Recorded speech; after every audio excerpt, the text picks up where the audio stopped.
বতৰৰ ফল বুলি সংৰক্ষণ কৰি থবলৈ আজি আচাৰখিনি বনাবলৈ লৈছোঁ। আৰু আমখিনি মই প্ৰথমতে ধুনীয়াকৈ ধুই নিমখত দুৰাতিৰ কাৰণে তিয়াই হালধি অকণমান সানি পিনে ৰ'দত দিছিলোঁ। তাৰপিছত এতিয়া এইখিনি বনাবলৈ লৈছোঁ আৰু তেলখিনি গৰম কৰি অকণমান ঠাণ্ডা হ'বলৈ দি 5 ফুৰণ বুলি ক'লেও হ'ব বাৰু, গোটেইখিনি মিহলি কৰি থোৱা আছে আৰু নিমখ আছে।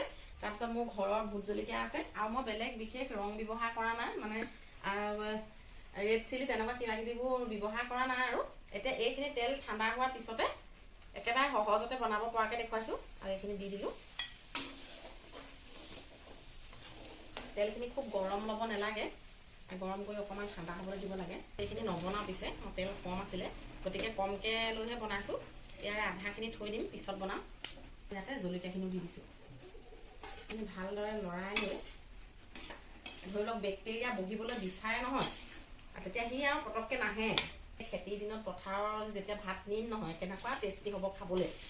পথাৰত একদম জুতি লগাই লগাই খাবাহে। আৰু এতিয়া এইখিনি কম জুইত 5 মিনিটমানৰ কাৰণে অকণমান ভজাৰ নিচিনা কৰি দিলোঁ, গৰম কৰি দিলোঁ। যিহেতু সেইখিনি গৰম কৰি দিলে ভাল হৈ থাকিব বহুত দিনলৈ। আৰু এইখিনি এতিয়া ঠাণ্ডা হ'লে বৈয়ামত ভৰাই থৈ খাব পৰা হ'লেই আৰু।